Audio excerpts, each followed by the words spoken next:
이 비밀의 특별한 점은 이것을 찾아내서 사용한 사람들이 말 그대로 성공의 물결에 휩쓸렸다는 사실이다. 하지만 저절로 이루어지는 일은 없다. 대가를 치르지 않고 손에 넣을 수 있는 건 없다. 그 대가가 이 비밀이 지닌 가치보다는 훨씬 적지만 말이다. 또 하나의 특별한 점은 이 비밀이 거저 얻어지거나 돈으로 살 수 있는 것이 아니라는 사실이다. 의식적으로 찾아 나서지 않으면 어떤 대가를 치르든 이 비밀을 손에 쥘 수 없다. 부는 두 부분에서 오는데 그중 한 부분이 이미 내 안에 있어야만 불을 맞이할 수 있다. 이 비밀은 준비된 사람이라면 누구에게나 작동한다. 많이 배우지 않아도 상관없다. 내가 태어나기도 훨씬 전에 토머스 에디슨은 자신만의 방식으로 이 비밀을 발견했다. 정규교육이라고는 3개월밖에 받지 못했지만 에디슨은 이 비밀을 무척이나 영리하게 이용하여 세계 최고의 발명가가 되었다. 부자가 다른 인종이 아님을, 지금의 삶이 어떻든 자신이 소망하는 사람이 될 수 있음을 확신하게 될 것이다.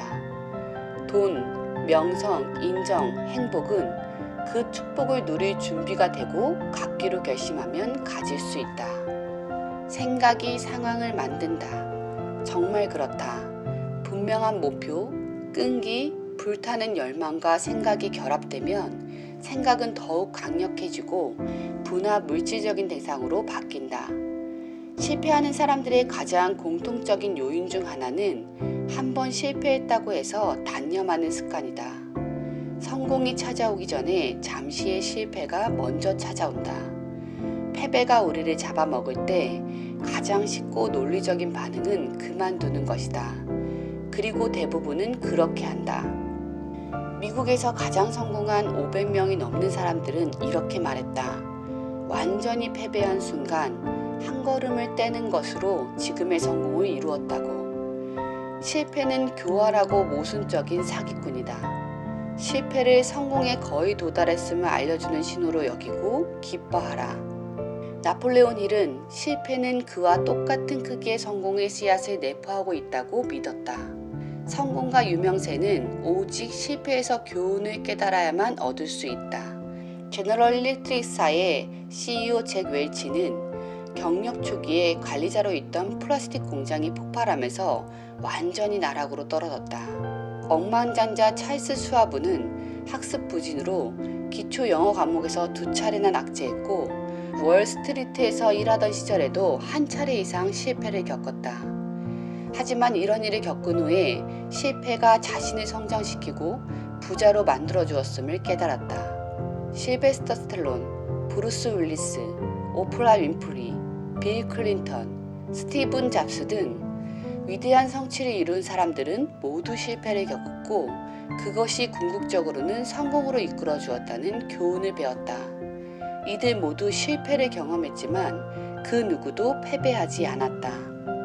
부는 다가오기 시작하면 한꺼번에 막대하게 밀려온다. 배를 걷던 시절에는 대체 어디에 그것이 숨어 있었는지 의아할 정도로 말이다. 이런 이야기를 들으면 깜짝 놀랄 것이다. 특히 부는 오래도록 근면 성실하게 노력해야만 얻을 수 있다는 일반적인 믿음을 지니고 있다면 말이다. 확고한 목적이 있다면 수고를 하면서 부가 시작된다. 지금 할 일은 부를 끌어당기는 마음가짐을 갖추는 것이다. 부의 원칙을 완벽히 익히고 활용하면 곧바로 재정 상태가 좋아지기 시작한다. 손에 닿는 것이 무엇이든 그 자체로 이득을 창출하는 자산으로 바뀐다. 말도 안 된다고? 전혀 그렇지 않다. 평범한 사람들을 괴롭히는 약점 중 하나는 말도 안 돼라는 말을 너무 자주 입에 올린다는 것이다. 그들은 어떤 법칙이 효과가 없는지, 자신이 무엇을 할 수 없는지 이야기한다. 하지만 이 책은 성공으로 이끄는 규칙을 쫓고 기꺼이 성공에 전부 걸 수 있는 사람들을 위해 쓰였다. 성공을 생각하는 사람에게는 성공이 찾아온다. 실패를 생각하는 사람에게는 실패가 찾아온다. 평범한 사람들의 또 다른 약점은 자신의 느낌과 편견으로 사물과 사람을 재단하는 습관이 있다는 것이다. 가난, 불운, 실패, 패배를 생각하는 습관이 몸에 깊이 밴 나머지 생각하면 부자가 될 수 있다라는 사실을 믿기 어려운 사람도 있다. 자신만의 관점으로만 삶을 바라보는 습관을 가지면 자신이 정한 한계, 자신의 믿음에 따라 사물의 한계를 재는 실수를 저지르게 된다. 나는 내 운명의 주인이요 내 영혼의 선장이다. 영국 시인 윌리엄 헨리의 시 구절이다. 하지만 그는 어째서 자신이 운명의 주인이자 영혼의 선장인지에 대해서도 알려주어야 했다. 그러니까 누구나 자신의 생각을 조절할 수 있는 힘이 있다는 사실을 설명했다면 좋았을 것이다. 또한 두뇌는 우리가 품고 있는 지배적인 생각에 자석처럼 끌려간다는 사실도 알려주었어야 했다. 자석과 같은 우리의 마음은 우리가 품은 지배적인 생각에 걸맞는 힘, 사람, 환경을 끌어당긴다. 막대한 부를 일구려면 먼저 부자가 되겠다는 강렬한 욕망을 품도록 자신의 마음을 끌고 가야 한다는 사실도 말해주었어야 했다. 우리가 할 일은 부를 의식적으로 생각하는 것이다. 그렇게 하면 부에 대한 열망이 부를 일굴 수 있는 명확한 계획을 만들어내게 된다. 인간의 정신은 무엇이든 상상하고 무엇이든 성취할 수 있다고 믿을 수 있다. 테러를 허용하지 마라.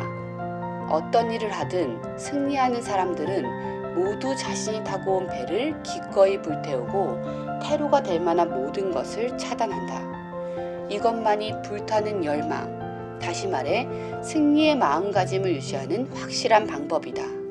언젠가 시카고에서 대화재가 일어났다.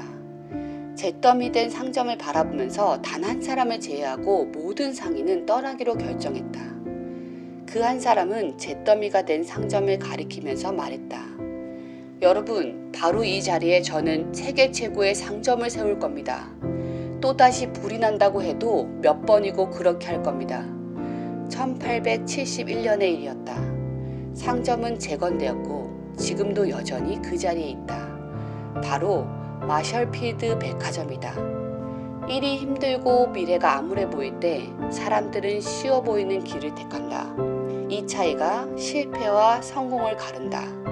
부를 열망하고 마음을 완전히 쏟아붓고 확실한 방법과 수단을 계획하고 실패를 생각지 않고 고집스럽게 그 계획을 따라야만 부가 찾아온다. 열망을 재화로 바꾸는 6단계. 첫째, 돈의 액수를 정확하게 정하라. 그냥 돈이 많았으면 좋겠어 라는 식이어선 충분하지 않다. 둘째, 돈을 얻기 위해 어떤 대가를 치를지 정확히 결정하라. 셋째, 돈을 손에 넣는 날짜를 정확하게 정하라. 넷째, 준비가 되어 있든 아니든 열망을 실행할 계획을 명확히 세우고 일단 행동으로 옮겨라. 다섯째, 지금까지의 내용을 글로 써라. 액수, 날짜, 대가를 간결하고도 분명하게 선언문으로 써라. 부를 일굴 계획을 분명하게 서술하라. 여섯째, 이 선언문을 매일 2번씩 큰 소리로 읽어라. 잠자리에 들기 전에 1번, 아침에 일어나서 1번 읽어라. 선언문을 읽을 때는 이미 그 돈을 손에 쥔 모습을 보고 느끼고 믿어라. 특히 중요한 것은 6번째 지침이다. 아직 부가 찾아오지도 않았는데 어떻게 돈이 있는 것처럼 생각하느냐고 불평하는 사람도 있을 것이다. 이 지점에서 불타는 열망이 도움이 된다. 진심으로 강렬하게 부를 열망하고 그 열망에 완전히 몰두한다면 부가 이루어질 것이라는 확신을 가지기는 어렵지 않다. 부를 바라고 부를 손에 넣기로 결정하고 그렇게 되리라고 확신하라. 인간의 마음이 어떻게 움직이는지 모르면 이 지침들이 터무니없어 보일 수 있다. 하지만 이 지침은 미국 역사상 가장 성공한 인물인 앤드루 카네기에서 비롯된 것이다. 카네기는 평범한 제철소 노동자로 초라하게 시작했지만 이 원칙들로 10억 달러가 넘는 부를 획득했다. 한 가지 더 알아야 할 사실은 토머스 에디슨 역시 이 단계를 면밀히 검토했다는 점이다. 에디슨은 이 원칙들이 부를 축적하는 일뿐만 아니라 어떤 목표든 달성해준다고 말했다. 이 6단계의 지침을 따르는 건 전혀 힘들지 않다. 무언가를 희생해야 하는 일도 아니다. 많은 교육을 받아야 할 수 있는 일도 아니다. 하지만 이 지침에는 부를 일구는 일은 유행에 맡길 수 없다는 사실을 이해할 만큼 상상력이 필요하다. 부에 대한 열망을 불태우면서도 실제로 부를 일구리라고 믿지 못하면 부자가 될 수 없다. 당연하지 않은가? 당신이 소망하는 일이 올바른 것이라면 그것을 믿고 앞으로 나아가고 실행하라. 실패할 거야 라는 사람들의 말은 신경 쓰지 마라. 사람들은 실패란 성공의 씨앗임을 알지 못한다. 최근의 실패로 위축되어 있다면 이제 그 실패를 자신이 지닌 가장 가치 있는 자산으로 만들 방법을 배울 때다. 성공한 사람들은 대부분 초라하게 시작하고 수없이 마음 아픈 고통을 겪었지만 마침내 목표 지점에 도달했다.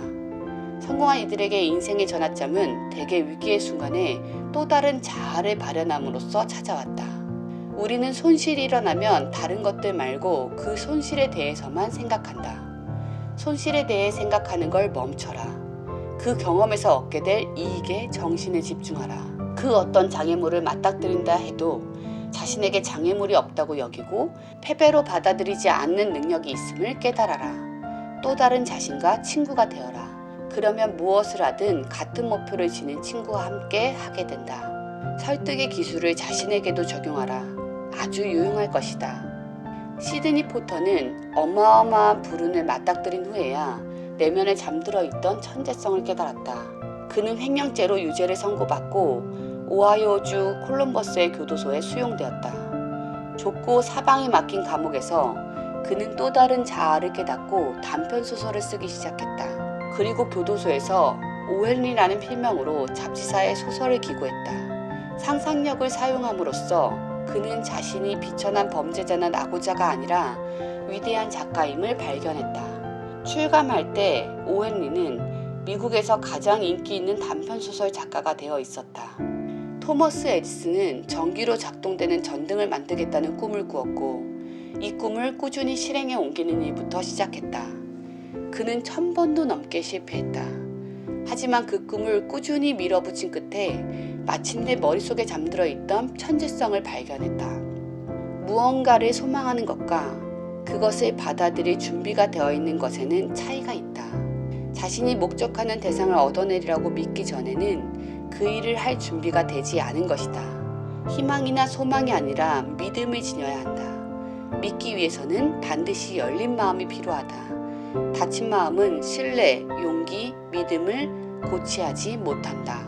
기억하라. 더 높은 곳을 향하고 부와 번영에 필요한 것은 노력 말고는 없다. 비참하고 가난한 삶을 받아들이지 마라.